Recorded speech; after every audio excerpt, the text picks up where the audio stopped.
Dear colleagues, liebe Kollegen, can I have your attention for a second in order to welcome you here at the Austrian residence to the OECD. It's my great pleasure to welcome you here after a long and exhausting day, as I understand, but I also understand you have not had enough speeches to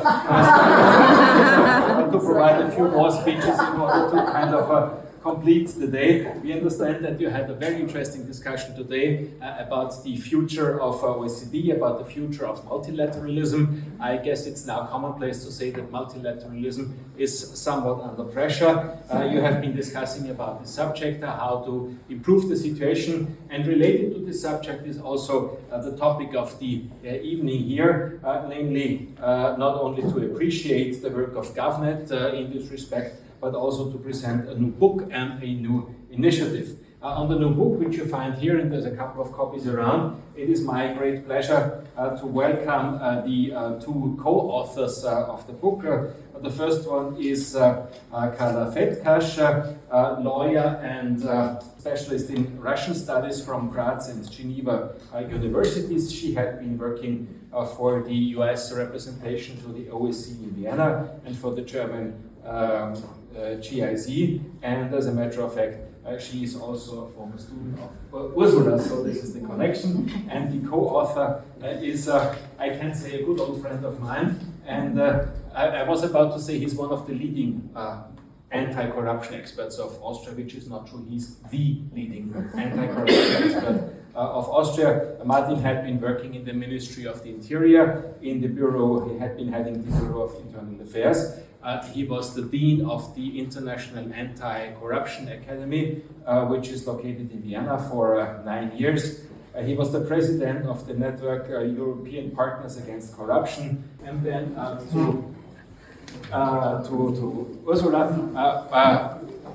of whom I'm very proud that you're here, Deputy Director of the Foreign Ministry and Professor at Graz University, who will present, and you will see the flyers also, this new initiative, Democracy Support Initiative. And without any further ado, I turn the floor over, please.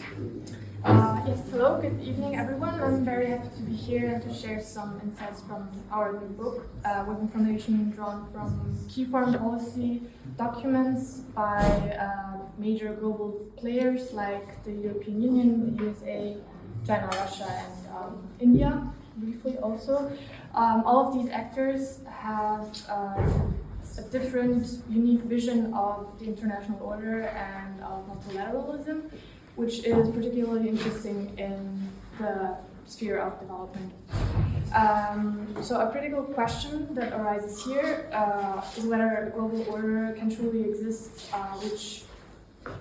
where powers with differing goals and values can engage and participate on their own terms. And the starting point for this discussion is the way each of these actors envisages influence to be, or how influence should be distributed. So the EU is a normative, rules-based actor, and it promotes partnerships grounded in shared values and therefore following a certain kind of conditionality. It is, however, regarding certain global topics or goods, also open to pragmatic issue-based cooperation. The USA in its documents follows principles advocating for free, open, prosperous, and secure international order, and approaches the rise of multiple power centers with a blend of assertiveness and caution. According to its documents, it is ready to cooperate with any country, however, with a more confrontational stance in while protecting American interests. China, Russia, and India primarily engage with developing countries without showing a particular preference for actors with specific values that are similar to their values, which is of course favorable in their cooperation with countries from the global south.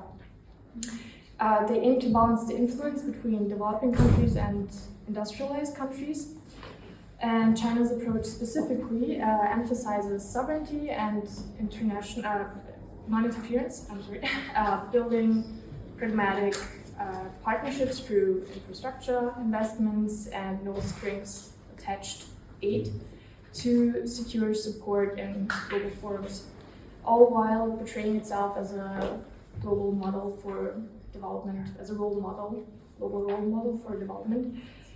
And rather than exporting values, trying to export values, China promotes the idea of individual paths to development.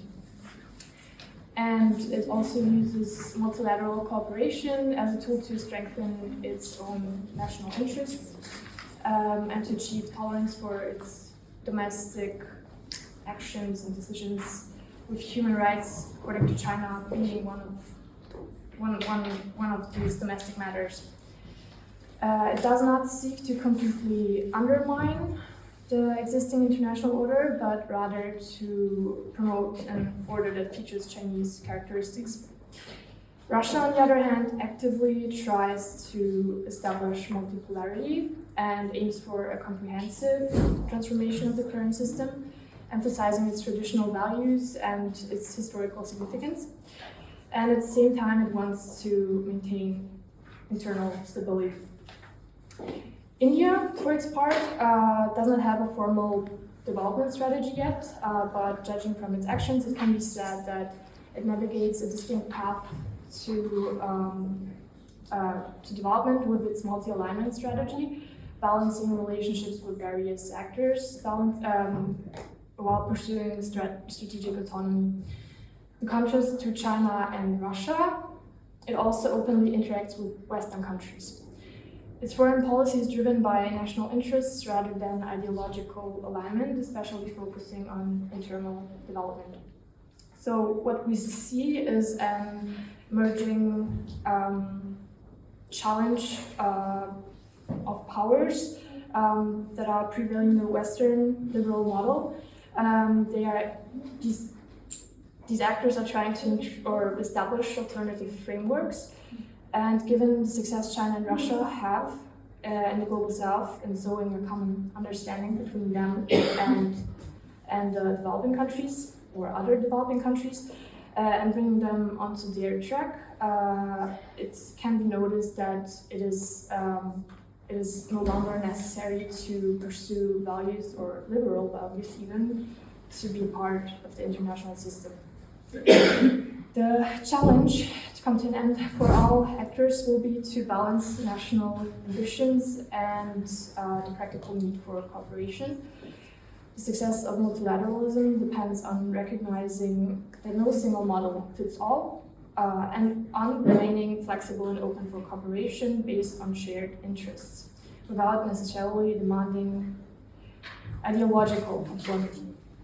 If actors fail to include the voices and needs of the global south, as they are, others will inevitably step in, and this will deepen divisions.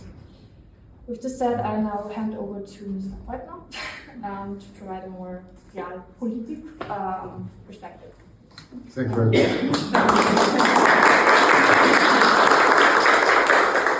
Excellencies, ladies and gentlemen, Mr. Ambassador de Gerhardt, dear colleagues and friends, first of all, thanks very much for having us. It's a great pleasure being back to the OECD, which I also had the possibility in a former life to be a representative of my own country. I basically started my article with the notion that geopolitics has three dimensions, and that is geography, politics, and times. So everything is embedded in these three parameters, and Franz Kafka, and that is already one of the starting sentences of my article, in his Metamorphosis, wrote that one of the human beings at a certain morning awoke being an insect. And one of the key arguments of the article is that I am pretty much convinced that we have not understood the complexity and the multi-dimensions that this so-called Zeitenwende has, and it is definitely a broader concept and a broader development than just some certain violent activities, or the war actually, that was initiated by the Russian Federation against Ukraine and other conflicts that we see currently undertaking. However, let's also not forget, and that might be, and it is already one of the critical points that I share with you and in the article, is at any single day since the end of the Second World War, the world saw between 120 and 150 conflicts on a daily basis. So let's take also that in the equation, that sometimes we have this perspective, if it addresses us, if it touches us, it becomes some kind of a singular occasion. But let's not forget that besides the Western states, there are 140 other states which to some extent see things differently, and a more detailed outline of that is also contained in the article, which also forms a major argument. So what is it actually that made Europe strong, or what was it that gave Europe the perspective, or the gravitas also, that Europe had or has, depends on you how to judge that, this kind of soft power, and that was democracy. I would say that was human rights. It was ODA, of course. It was a rule-based order, or is a rule-based order. And by the end of the day, it was also a mechanism that I describe, or I phrase as the so-called Helsinki process, which you all know. And that is the reason also why my article is titled Jalta 2.0 is crushing Helsinki. What do I mean by that? What we do see, regrettably, but as a matter of fact, is basically strongman power politics again on the rise, and not these kind of mechanisms that were initiated by Helsinki in mutual, peaceful problem resolving, in taking also in the equation other perspectives and try to find out common denominators. French historian Emmanuel Todd recently wrote in an article, and again not necessarily my own opinion, but he recently wrote what combines, or what actually aligns the current president from one superpower with the current president of another superpower is not only don't they take Europe any longer seriously, but they despise Europe. I wouldn't go that far, but it should provide food for thought. If you will take also the current foreign minister of India, Jai Kashad, who said, and it has become an iconic saying, I guess, if it's Europe's problems, from his perspective, if it's Europe's problems, it's our problem. But if our problem, it's not Europe's problem.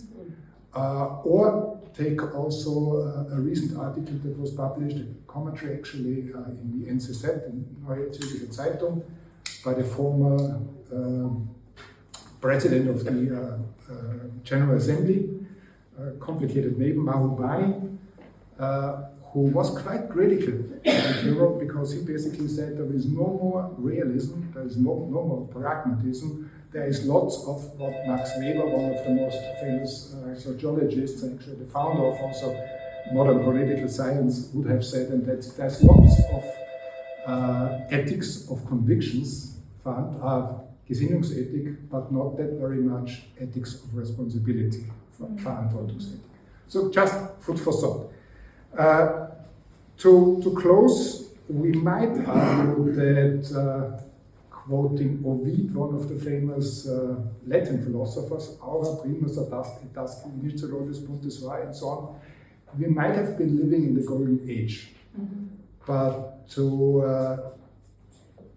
prolong that, I think we need to come back to a more realistic point of view. We need to come back to a more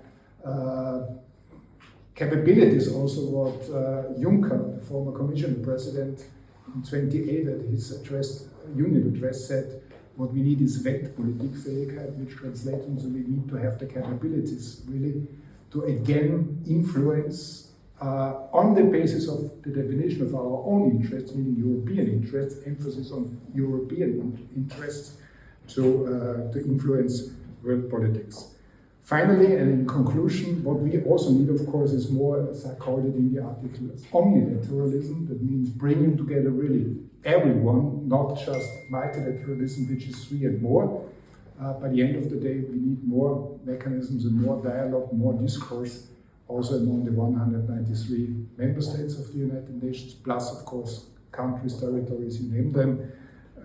And hopefully also, and that is my final sentence, having a strong military background in one of my really, really previous lives, I find myself now in being one of the strongest supporters of diplomacy, diplomacy, diplomacy, dialogue, dialogue, dialogue, discourse, discourse, discourse.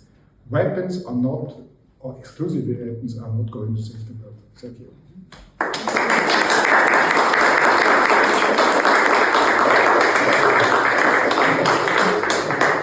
Many thanks. I had my chance in the afternoon already, so I'll be very, very short.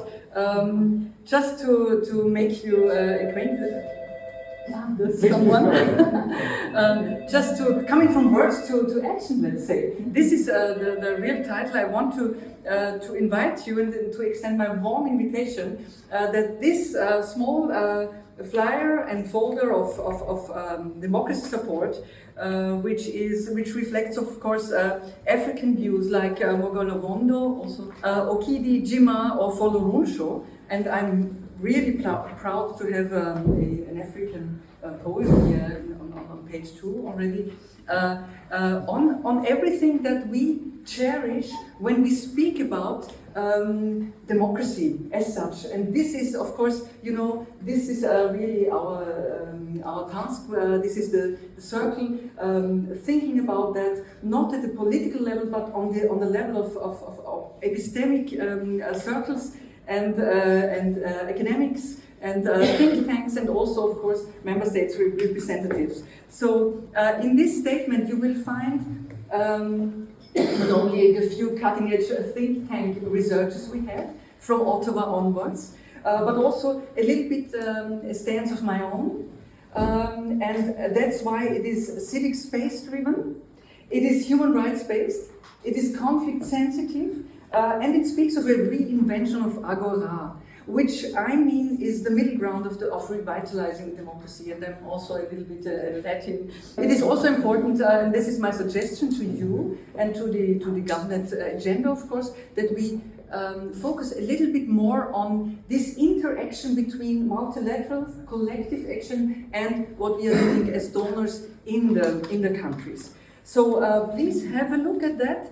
Comments are still welcome, of course, till 10th of July, let's say, because then, after this date, it will be sent per email out to the broader audience, also to my friends of the New School of Multilateralism, which is the initiator of that.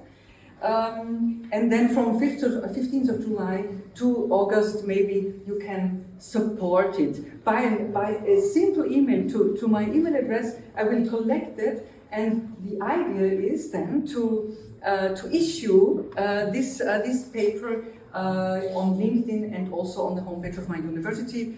And other universities may join, and I know that GFMD already said they would post it on their homepages. So since we are all working a little bit towards the same goal, I thought it may be of interest to you, to your friends also, to strengthen this text by your support. I understand all the caveats that might be in the room, but to be clear, from my side, it's an academic initiative. This is the one thing. The other thing is that it's not finger pointing. When you read it through, you will see it is doing good. It is giving our arguments, and that's why it's not only campaigning, but really coming from an academic research point of view to go public with that. And during this day, I had sometimes the impression that this is very much needed, also for the government as such, that when we know something, we are a bubble, we are maybe a silo also, we can go out, but not with the finger pointing, but with the good arguments. So this is a little bit of advocacy for this, and it could also be, this is my last word, let's say, a precursor for more, if there's appetite to work on that with more other think tanks or with the group here, we could do that. So let me conclude by Sidney's words. He said it's bridging the silos. It is. You also said no. That's me engaging with.